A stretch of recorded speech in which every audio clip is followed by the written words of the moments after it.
A noite caía sobre Lisboa e o hospital. A enfermeira de turno da noite, a Marta, rabiscava um não na ficha de um herdeiro da máfia. Na manhã seguinte, o homem mais temido de Lisboa estaria no corredor do hospital, a segurar 2 chávenas de café.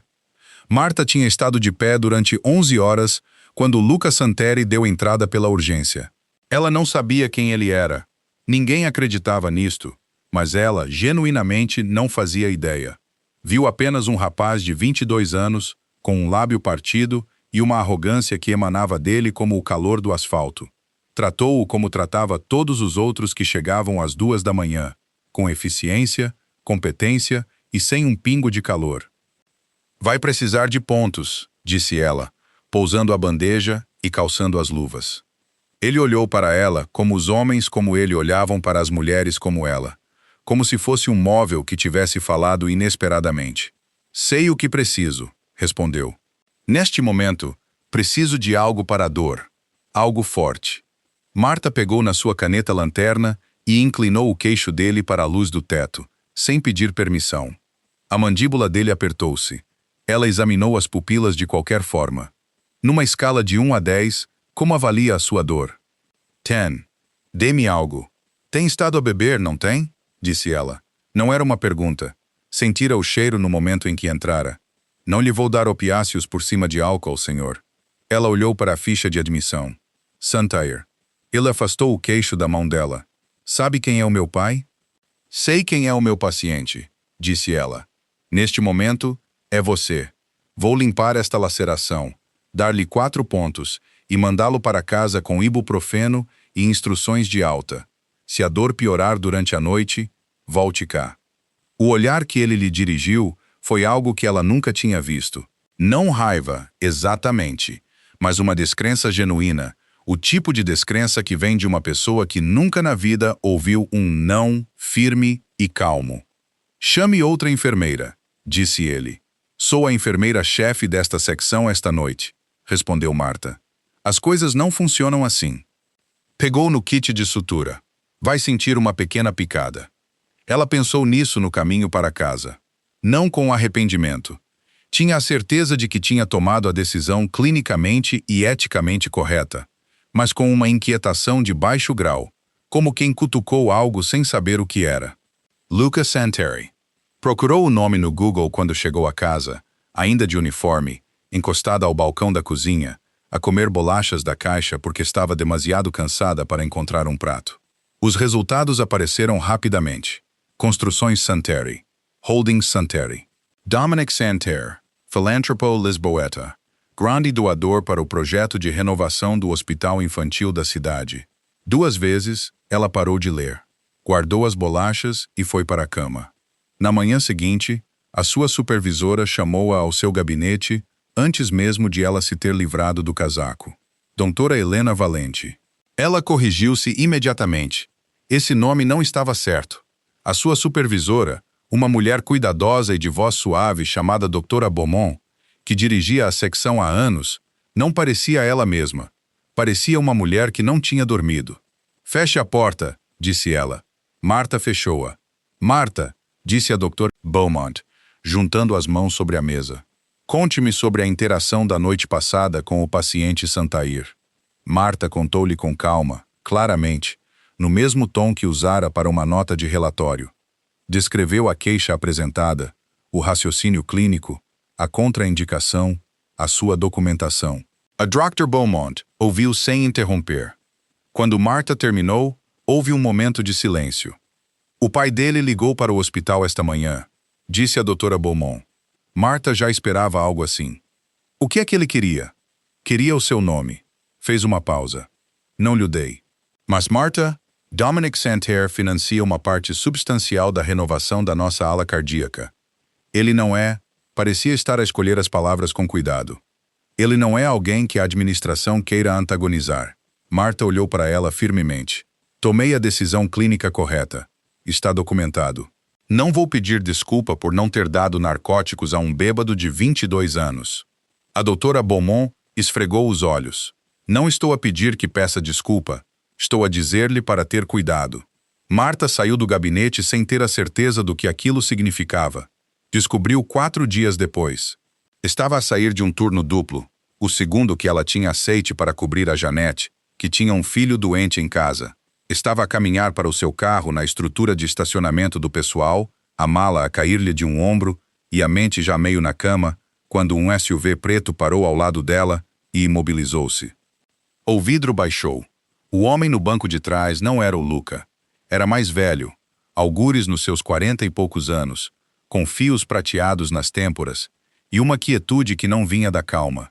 Vinha de ser uma pessoa que nunca precisou de preencher o silêncio, porque o silêncio sempre esperava por ele. Senhorita Marta, disse ele. Ela parou de andar, não porque estivesse com medo, ou não só porque estivesse com medo, mas porque algo na forma como ele disse o seu nome a fez sentir que fugir seria fútil e, de alguma forma, abaixo dela. Sou Dominique Santerre, disse ele. O meu filho foi seu paciente na quinta-feira à noite. Lembro-me, disse ela.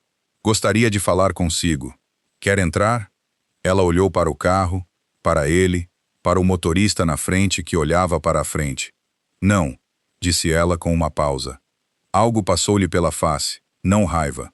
Mais perto da surpresa, e por baixo da surpresa, algo mais que ela ainda não conseguia nomear. Não vou entrar num carro com alguém que não conheço, disse ela. Se quer falar comigo, podemos falar aqui, ou pode ligar para o hospital e marcar uma reunião formal. Ela ajustou a mala no ombro. Recomendo a segunda opção. Vai correr melhor para ambos se houver documentação. O silêncio prolongou-se. Então Dominique Santerre disse, há um café na rua da saída, o Rowan's. Estarei lá em 20 minutos. Se quiser vir. Estarei numa mesa junto à janela para que possa ver-me quando chegar. Ela subiu o vidro. O carro afastou-se. Marta ficou na estrutura de estacionamento durante uns bons 30 segundos, apenas a respirar. Depois foi ao Rowan's. Ele estava sentado à mesa junto à janela, exatamente como dissera, uma chávena de café à sua frente. Uma segunda chávena, ela notou, estava do outro lado da mesa, já à espera. Sentou-se sem tirar o casaco. Não tinha de vir, disse ele. Eu sei, disse ela. O que é que quer, Sr. Santerre? Ele olhou para ela por um momento. Quero entender o que aconteceu. O seu filho deu entrada no meu departamento de emergência intoxicado, com uma laceração que necessitava de pontos. Eu dei-lhe os pontos. Ele pediu analgesia opioide, o que eu recusei devido à contraindicação com o seu nível de álcool no sangue.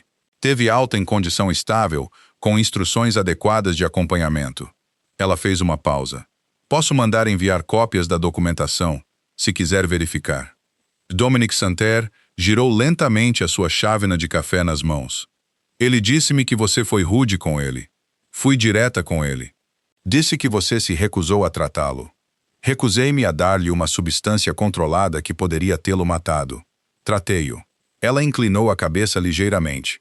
Penso que o seu filho pode estar habituado a que essas duas coisas sejam a mesma coisa, receber exatamente o que quer e ser cuidado. Não são. O silêncio que se seguiu tinha um peso. Dominique baixou o olhar para a chávena. Quando levantou novamente a cabeça, algo mudara na sua expressão. Uma subtil redistribuição do que quer que ele mantivesse ali arranjado.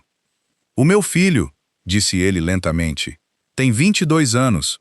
Nunca na vida lhe foi dito não por ninguém que trabalhe para mim ou por qualquer instituição associada a mim. Deixei de lado a chávena. Não me apercebi, até recentemente, o quão profundamente eu falhei com ele. Marta não disse nada. Ela não ia dar-lhe absolvição. Não era o trabalho dela ali. Mas estava a ouvir. Você podia ter dado a ele o que ele queria, continuou Dominique. Há enfermeiras e médicos que teriam feito isso. Por causa de quem eu sou, por causa do que financio. Ele olhou-a diretamente nos olhos. Por que é que não o fez? Porque estava errado, disse ela. Clinicamente, eticamente. E porque no momento em que começo a calcular quais os pacientes que merecem o padrão de cuidados e quais os que merecem melhor, já não me posso chamar enfermeira. Ele ficou em silêncio por um longo tempo. Há quanto tempo é enfermeira? 6 anos. Fez uma pausa. Por quê? É jovem, disse ele. Não de forma desdenhosa, mas como se estivesse a notar algo que o surpreendia. 29, disse ela. E você não teve medo dele? Claro que tive, disse ela, e ouviu-o suspirar ligeiramente, como se aquela honestidade tivesse chegado a algum lugar. Ainda tenho um pouco de medo desta conversa, mas o medo não muda o que é certo, apenas o torna mais difícil. Ela esperava que fosse o fim. Voltou ao trabalho. Aceitou mais 2 turnos para poupar para o curso de certificação de enfermagem que andava a adiar. Mandou uma mensagem à irmã sobre os planos para o Natal. Comprou sapatos de corrida novos e correu 5 quilômetros no sábado de manhã, no frio de novembro. Não pensou em Dominic Santerre. Era o que ela dizia a si mesma. Ele apareceu no hospital numa terça-feira. Não de forma oficial. Não estava lá pela ala cardíaca. Não estava de fato, e acompanhado por administradores, como aparentemente costumava estar. Estava de calças escuras e casaco, parado à entrada do pessoal no final do seu turno, e ela quase deu com ele, porque estava a ler uma mensagem da irmã e não estava a olhar para onde ia. Ela levantou o olhar. Ele olhou para ela. Sr. Santerre, disse ela. Tenho de lhe pedir desculpa, disse ele. E não o faço. Não sou bom a isso. Mas percebi que nunca pedi desculpa pela chamada ao hospital para tentar descobrir o seu nome. Isso foi errado, e lamento. Ela estudou-o por um momento. Ele parecia um homem que achava as palavras difíceis, não porque não as sentisse, mas porque teve muito poucas ocasiões na vida para praticar dizê-las. Está bem, disse ela. Ele piscou os olhos. Está bem. Pedido de desculpa aceite. Ela começou a andar. Depois de um momento, ele entrou no passo ao lado dela. Não presunçoso, apenas ali, como se estivesse a esperar para ver se ela objetava. Ela não objetou. O meu filho, disse ele depois de terem andado meio quarteirão em silêncio. Tem uma consulta no hospital na próxima semana. Um acompanhamento. Queria. Pedi-lhe para ir pedir-lhe desculpa. Ele não tem de o fazer. Tem sim, disse Dominic. Precisa de entender que há pessoas neste mundo que não se vão desviar por ele, que elas não são os seus inimigos por causa disso. Fez uma pausa. Eu precisava que alguém me ensinasse isso há muito tempo. Ninguém o fez. Ela olhou para ele de lado. A gola do casaco estava levantada contra o vento, e ele olhava para a frente, e por um momento pareceu alguém que estava habituado a carregar algo pesado sozinho. Há tanto tempo, esquecera-se de que era isso que estava a fazer. Quem te ensinou? Perguntou ela. Ele ficou em silêncio por um momento. A mãe dele, disse ele. Ela morreu quando ele tinha 8 anos. Marta não disse que sentia muito. Tinha aprendido em 6 anos de enfermagem que havia momentos em que aquela frase era mais para quem a dizia do que para quem a recebia. Ela apenas caminhou ao lado dele. Chegaram ao carro dela. Ela parou. Ele parou. O café no Rowan's, disse ela. A chávena que já estava na mesa. Sim, isso foi presunçoso, disse ela. Algo aconteceu na sua expressão. Não exatamente um sorriso. Algo mais cuidadoso que isso. Foi, sim, concordou ele. Não o faça outra vez, disse ela. Não o farei, disse ele. E depois, após uma pausa, a não ser que queiras que eu faça. Ela entrou no carro e foi embora sem responder. No espelho retrovisor, ela via-o ainda ali, a vê-la partir. Lucas Santerre entrou numa quinta-feira à tarde. Marta estava na estação de enfermagem quando ele apareceu. Sem segurança desta vez, sem o andar arrogante a emanar dele. Veste um casaco simples e tinha as mãos nos bolsos. E parecia, se ela fosse honesta, mais novo do que na primeira vez que o vira, mais como um miúdo que sabia que tinha feito algo errado e não sabia como lidar com isso. Caminhou até à mesa. A enfermeira Marta está disponível? Perguntou ele. A voz era diferente, ainda com a cadência de alguém que não pedia coisas muitas vezes, mas achatada de alguma forma. Quieta. Sou eu, disse ela. Ele encontrou o olhar dela. Vim pedir desculpa, disse ele, por como lhe falei e pelo que o meu pai fez depois. Não foi certo. Nada disso. Ela olhou para ele por um longo momento. Obrigada, disse ela. Isso custou algo. Ele acenou uma vez, do jeito que as pessoas fazem quando não sabem o que fazer com a graça, e depois foi-se embora. Marta viu-o partir e pensou na forma como as pessoas se tornam quem são, na forma como as suas famílias as moldam, nos espaços deixados pela ausência. nos momentos em que alguém finalmente se mantém firme e toda a arquitetura de uma vida tem de mudar para acomodá-lo. Pensou no pai dele parado na estrutura de estacionamento ao frio, a dizer: eu precisava que alguém me ensinasse isso há muito tempo. Ninguém o fez. Pensou nisso por mais tempo do que pretendia. Ele enviou-lhe uma mensagem 2 semanas depois. Ela não sabia como ele arranjara o número dela. Supôs que com um homem como Dominic Santerre, a questão mais interessante era o que ele não conseguia descobrir se decidisse que queria saber. A mensagem dizia: há um café melhor que o Rowan's, sem chávenas pré-encomendadas e presunçosas. Decisão completamente sua. Ela ficou a olhar para a mensagem por aproximadamente 4 minutos. Depois digitou: qual? Encontraram-se num lugar chamado Harlow's num domingo, quando ela tinha a manhã livre e a cidade fazia aquela coisa que fazia no final de novembro, onde a luz entrava baixa e dourada, fazendo tudo parecer brevemente uma fotografia de si mesmo. Ele já lá estava quando ela chegou. Nenhuma chávena de café do lado dela da mesa. Ela sentou-se. Você não pediu por mim, disse ela. Você disse-me para não o fazer, respondeu ele. Eu sei. Estou a notar a conformidade. Aquele olhar voltou à sua expressão, e o quase sorriso, aquele que ela estava a começar a entender ser o mais próximo que ele costumava chegar. O que é que quer? Um cortado, disse ela. E quero perguntar-lhe uma coisa. Está bem. Quando ligou para o hospital para saber o meu nome, disse ela, o que é que planeava fazer com ele? Ele olhou-a com firmeza, com honestidade. Queria dificultar-lhe a vida, disse ele. Eu estava zangado. O meu filho estava zangado. E eu tinha passado 22 anos a resolver os problemas da minha família, aplicando pressão em quem estivesse no caminho. Fez uma pausa. Não falava com o meu filho mais de 10 minutos de seguida em 3 anos. Quando ele me ligou naquela noite do serviço de urgência, foi a primeira conversa real que tivemos em muito tempo. Ela estava chateado. Reagi. O que o deteve? Perguntou ela. De seguir em frente. Li o relatório do incidente, disse ele. O que o hospital preencheu. Foi completo. Foi factual. E era óbvio, ao lê-lo, que você tinha feito exatamente a coisa certa.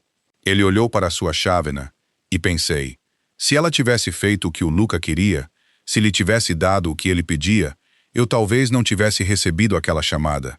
Talvez não soubesse que algo estava errado. Ele olhou para cima. Tem havido pessoas à volta do meu filho a vida toda que lhe deram o que ele queria, em vez do que ele precisava. Paguei-lhes. Empreguei-as. Deixei que acontecesse porque era mais fácil. Fez uma pausa. Você é a primeira pessoa em muito tempo que tratou o meu filho como alguém que tinha de viver no mesmo mundo que todos os outros. O cortado chegou. Ela envolveu as mãos à volta dele. Ele vai ficar bem, disse ela. Ele ainda pode descobrir isso. Aos 22 anos é jovem. Eu sei, disse Dominic. E você sempre foi assim? Assim como? Certa? Disse ele. Ela considerou isso. Lá fora, uma mulher passeava um cão muito velho que se movia com a dignidade cuidadosa de uma criatura consciente da sua própria importância. Não, disse ela finalmente. Costumava duvidar constantemente de mim mesma. No meu primeiro ano como enfermeira, pedia desculpa por tudo, por pedir aos pacientes para se virarem, por acordá-los para as constantes vitais, por existir na sala. Ela girou a chávena nas mãos. Depois vi um paciente a magoar-se, porque alguém no fim do corredor estava demasiado nervosa para contestar a ordem de um médico que não fazia sentido. E decidi que estava farta de estar nervosa. Fez uma pausa. O medo é bom. O nervosismo é algo diferente. Dominic Santerre olhou para ela por um longo momento. Qual é a diferença? Perguntou ele. O medo diz-te que algo real está a acontecer, disse ela. O nervosismo é apenas ruído. Podes lidar com o nervosismo. O medo tens de o ouvir. Ele ficou em silêncio por um momento. Tenho estado nervoso, disse ele lentamente. Durante cerca de 15 anos, a tomar decisões, a gerir coisas, a manter todos em ordem. Fez uma pausa. Acho que me convenci de que era confiança. Como é que o medo se sente para você? Perguntou ela. Ele olhou para ela. Assim, disse ele. A palavra aterrou entre eles e ficou lá, ocupando mais espaço do que devia. Marta pegou no seu cortado e olhou pela janela para a luz baixa e dourada de novembro. Bem, disse ela baixinho, pelo menos para que sirva de alguma coisa, você está a lidar bem com isso. Luca passou no exame de certificação na primavera. Ela soube disso por intermédio de Dominic, durante um jantar num restaurante que ela mesma escolhera, em nome do equilíbrio. Ele inscrevera-se num curso de gestão, aparentemente por iniciativa própria, e, segundo relatos, tornara-se significativamente menos insuportável para as pessoas à sua volta. O que mudou? Perguntou ela. Dominic pousou o garfo. Ele disse, e estou a citar diretamente, disse ele. Há uma enfermeira em Lisboa que não teve medo de ti e não teve medo de mim também, e ainda assim fez o seu trabalho corretamente, e eu quero ser como ela. Marta piscou os olhos. Ele disse isso? Mandou uma mensagem. Os adolescentes, aparentemente, acham mais fácil dizer coisas reais por mensagem. Ele fez uma pausa. Ele tem 22 anos. Continua a chamá-lo adolescente. Hábito antigo. Ela riu. Uma risada real, não uma risada educada. E ele olhou para ela como se fosse algo raro que ele queria tratar com cuidado. Ele vai ficar bem, disse ela novamente. Você continua a dizer isso porque eu continuo a acreditar nisso, disse ela. Do lado de fora do restaurante, a cidade movia-se no seu jeito inquieto de Lisboa. A urgência particular de um lugar que tem discutido consigo mesmo há 3 séculos, e ainda não se cansou disso. Em algum lugar no porto, a buzina de um barco soou baixa e distante. O tipo de som que te faz perceber o quão longe uma cidade se estende para além do quarto em que estás. Dominic Santerre estendeu-se sobre a mesa, sem tocar na mão dela, apenas perto o suficiente para que a pergunta fosse inconfundível. Marta olhou para a mão dele, depois para ele. Ainda tens medo? Disse ela. Sim, disse ele. Bom, disse ela. Eu também. Ela virou a mão e deixou que ele decidisse o que fazer com ela.